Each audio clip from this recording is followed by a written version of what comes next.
నీలమేఘశ్యాముడైన శ్రీరామచంద్రుడు సౌమ్యుడు, సకల శాస్త్ర విశారదుడు, దయార్ధ హృదయుడు మాత్రమే కాదు, అవసరమైతే శత్రు సేనలను చీల్చి చెండాడే పరాక్రమవంతుడు కూడా. వేల మంది రాక్షసులను ఒక్కడే సునాయాసంగా మట్టి కరిపించేంత పరాక్రమం ఆ శ్రీరాముడి సొంతం. ఇప్పటికే తాటక, సుబాహు వంటి రాక్షసులను హతమార్చి తన పరాక్రమం ఎలాంటిదో ఓ చిన్న నమూనా చూపించిన రాముడు ఆ తర్వాత ఖరదూషణాది రాక్షసులతో పోరాడినప్పుడు తాండవమాడాడు. ఆ అద్భుత ఘట్టం అరణ్యకాండలో చోటు చేసుకుంది.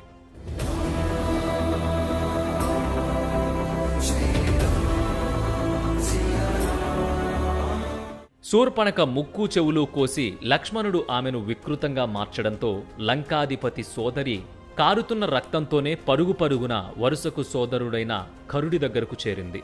బోరున విలపిస్తున్న శూర్పణఖను చూసిన కరుడు ఉగ్రుడై, ఏం జరిగింది? ఏ అపకారం చెయ్యని నల్లత్రాచును ముట్టుకున్నవాడెవడు? చావును కోరి తెచ్చుకున్నవాడెవడు? నిన్ను ఇలా వికృతంగా చేసిందెవరు? చెప్పు. క్షీరజలాల మిశ్రమంలోంచి కూడా హంసలు కేవలం క్షీరాన్ని తాగినట్టుగా నా బాణాలు వాడి శరీరంలోని ప్రాణాలు తీసేస్తాయి అంటూ గద్దిస్తూ శూర్పణఖను ప్రశ్నించాడు. ఇదంతా విన్న శూర్పణఖ జరిగినదంతా చెప్పింది. ఆ సీత కోసమే నన్ను ఇలా చేశారని చెప్పుకొచ్చిన శూర్పణఖ సీతారామ లక్ష్మణుల రక్తం తాగాలని ఉందని తన పగను వెళ్లగక్కింది. ఇంకా శూర్పణఖ ఏదో చెప్పబోయేంతలోనే మహోగ్రుడైన కరుడు బలశాలులైన 14 మంది రాక్షసులను పిలిచాడు. ఆ ముగ్గురిని చంపేస్తే తన సోదరి వాళ్ల రక్తం తాగి పగ చల్లార్చుకుంటుందని తక్షణం వెళ్లి వాళ్ళని హతమార్చమని ఆదేశించాడు. కరుడి ఆదేశాల మేరకు ఆ 14 మంది రాక్షసులు శూర్పణఖను వెంట పెట్టుకుని వాయువేగంతో రాముడు ఉన్న చోటుకి చేరుకున్నారు. కుటీరంలో కూర్చున్న సీతారామ లక్ష్మణులను శూర్పణఖ ఆ రాక్షసులకు చూపించింది. ఆ రాక్షసులు రాకను గమనించిన రాముడు లక్ష్మణుడు సీతని అక్కడే ఉండమని చెప్పి బయటకొచ్చాడు. రాముడు తలుచుకుంటే వెంటనే వారిని చంపేయొచ్చు. కానీ రాముడు మర్యాద పురుషోత్తముడు కదా, అందుకే ముందు శాంతి మార్గాన్ని ఎంచుకున్నాడు. ఆ వచ్చిన రాక్షసులతో ఫలమూలాసనౌ దాంతౌ తాపసౌ ధర్మచారిణౌ వసంతౌ దండకారణ్యే కిమర్థముపహింసథ అని ప్రశ్నించాడు. ధర్మ మార్గాన్ని అనుసరిస్తూ ఫలాలు కందమూలాలు తింటూ ఆధ్యాత్మిక చింతన గల మునుల్లా బ్రతుకుతున్న మమ్మల్ని ఎందుకు ఇంత ఇబ్బంది పెడుతున్నారు అని అన్నాడు. నేను ఇక్కడికి ధనుశస్త్రాలతో వచ్చాను. మీలాంటి వారు ఇబ్బంది పెడితే చంపేయమని ఈ అరణ్యంలో నివసించే సాధువులు చెప్పారు. మీకు ప్రాణం మీద ఆశ ఉంటే ఇక్కడి నుంచి వెళ్ళిపోండి. అలా సున్నితంగా మాట్లాడుతూనే రాముడు ఆ రాక్షసులను హెచ్చరించాడు. రాముడి పరాక్రమం గురించి పాపం వాళ్ళకేం తెలుసు. చస్తారని హెచ్చరించినా వినకుండా ఆవేశపడ్డారు. మా 14 మందిని నువ్వొక్కడే ఎలా ఎదుర్కొంటావు? యుద్ధం మాట అటుంచితే అసలు నువ్వు మా ముందు కూడా నిలబడలేవంటూ డాంబికాలు పలికారు. మా పదునాటి శూలాలకు బలవుతావు అంటూ ముందుకు దూకారు. ఆ 14 మంది నుంచి రాముడి వైపు ఒకేసారి 14 శూలాలు దూసుకొచ్చాయి.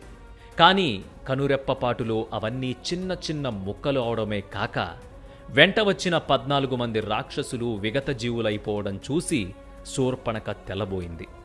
అక్కడ ఉన్నది ఎవరు? రాముడు. రాక్షసులు తమ శూలాలను విసరగానే క్షణం ఆలస్యం చేయకుండా ఆ ఆజానుబాహుడు చకచకా శరములు సంధించాడు. వాటిని ముక్కలు చేసిన వెంటనే మెరుపు వేగంతో మరో 14 బాణాలను ప్రయోగించాడు. అవి ఆ రాక్షసుల గుండెల్ని చీల్చుకుని భూమికి గుచ్చుకున్నాయి. ఇక దిక్కుతోచక శూర్పణఖ రావణాసురుడి దగ్గరకు పరుగులు తీసింది. మళ్లీ భోరున విలపించడం మొదలుపెట్టింది. ఇలా వెళ్లి అలా వచ్చేసిన శూర్పణఖతో ఆమె వెంట వెళ్లిన 14 మంది రాక్షసులు లేకపోవడం చూసి కరుడికి ఏం జరిగిందో అర్థం కాలేదు. ఏం జరిగిందని శూర్పణఖను అడిగితే ఆమె జరిగినదంతా వివరించి రాముణ్ణి ఆ క్షణం చూడగానే భయమేసిందంటూ వణికిపోయింది. కాని అంతటితో శూర్పణఖ ఆగలేదు. మయితే యద్యనుక్రోశో యది రాక్షసుతేషు చరామేణ యదితే శక్తిస్తేజో వాస్తి నిశాచర దన్నకారణ్య నిలయం జహి రాక్షస కన్నకం యది రామం మమామిత్రం నత్వ మధ్య వధిష్యసి అని మరోసారి కరుణ్ణి రెచ్చగొట్టింది. ఓ రాక్షస, నీకు నా మీద లేదా రాక్షసులపై కరుణ ఉంటే, నీకు ఆ రాముణ్ణి ఎదుర్కొనే శక్తి ఉంటే తక్షణమే ఈ దండకాడవిలో నివసిస్తున్న ఆ రాక్షసుల శత్రువుని చంపేయి. ఇప్పుడు కానీ నువ్వు నా శత్రువైన రాముణ్ణి చంపకపోతే నేను నీ ముందే ప్రాణాలు వదిలేస్తాను అంటూ కరుణ్ణి ప్రేరేపించింది. కరుడు స్వయంగా బరిలోకి దిగేందుకు ఆలోచిస్తుండడంతో శూర్పణఖ మరింత రెచ్చగొట్టింది. నీకు నీ సైన్యానికి కూడా యుద్ధంలో రాముణ్ణి ఎదుర్కొనే సత్తా లేదని నాకు అనిపిస్తోంది. నరులైన రామలక్ష్మణులను చంపలేకపోతే నువ్వు అసలు వీరుడివే కాదంటూ ఇలా ఎన్నో అవమానకర మాటలు చెప్తూ కరుడికి నూరిపోసింది. శూర్పణఖ మాటలతో కరుడికి కోపం కట్టలు తెంచుకుంది. వెంటనే తన సైన్యాధిపతి దూషణుడిని పిలిచాడు.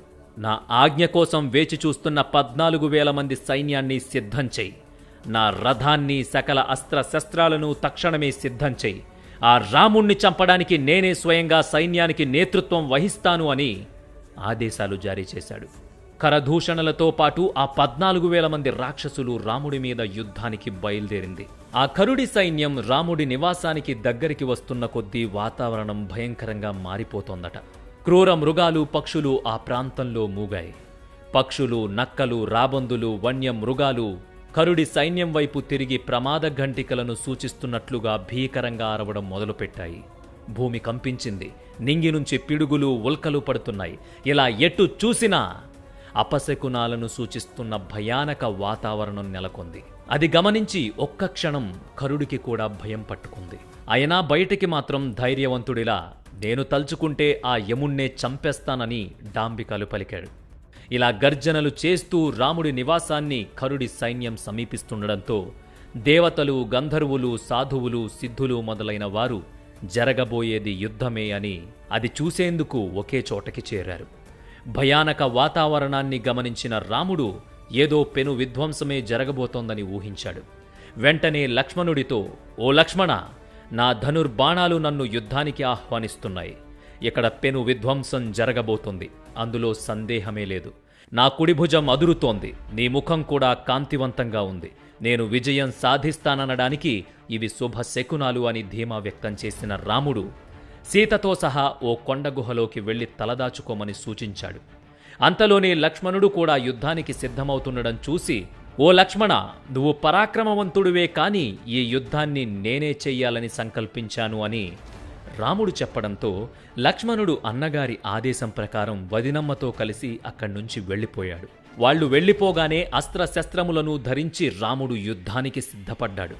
ఆ సమయంలో చిమ్మ చీకటిలో వెలుగుతున్న అగ్నిలా పినాకను చేతపట్టిన పరశురాముడిలా ఉన్నాడు రాముడు.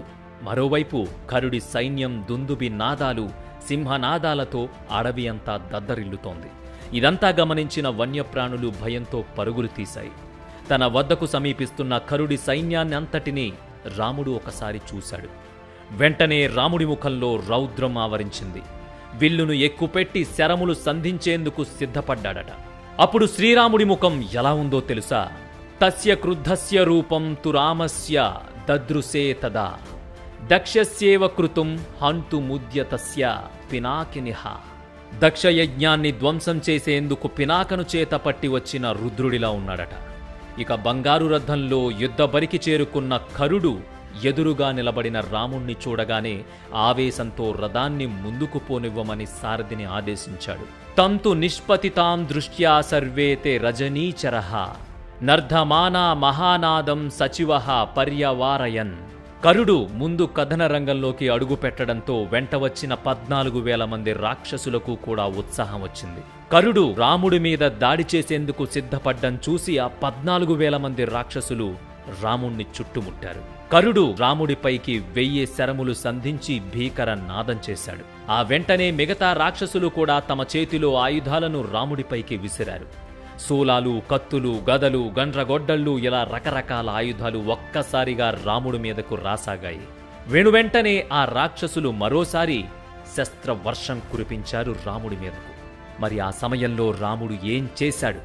ఆ తర్వాత ఏం జరిగింది? ఆ 14,000 మంది రాక్షసుల్ని ఎలా ఎదుర్కొన్నాడు? ఈ భీకర పోరు ఎలా సాగింది మొదలైన విషయాలన్నీ కూలంకషంగా చెప్పుకుందాం.